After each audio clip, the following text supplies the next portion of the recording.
Hi, it's me again with Corel Roll Tips and Tricks, and I've done a video kind of like this, but this man evidently wants on some shirts, so I actually brought in a t-shirt just to kind of play around. This is the text, it's just Arial.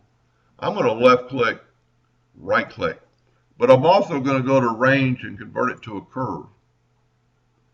Then I'm going to go to effects and I'm going to contour it. 3 steps. Let's go 0.05 in yellow just so we can see the difference. Because what he's wanting, if I understand him right, he wants the interior of the letter to be the color of the shirt. And then you just pick white on your Smart Fill tool and make every other line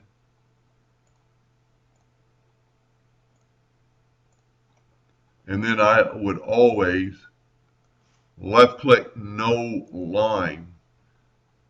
I don't think, a printer on a t-shirt could not cut this out. They wouldn't, they're not, because most of the stuff I do is lasering. And you could have as many layers you want.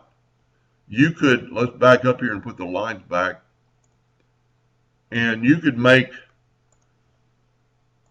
the other colors any color you wanted.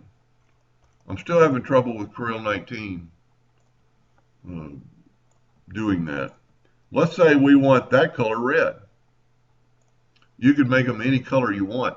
Now, I would not do that because I would want to make sure I get rid of the white. In case I was going to do that, it might mess you up. I would make sure there's no color there when you do your second color.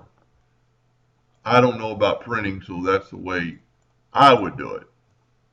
That's pretty cool, and I think that's what he wanted, the interior letters, the color of the shirt, no matter what color it is, and just make an outline. Anyway, I hope that helped a little bit. Thank you for watching.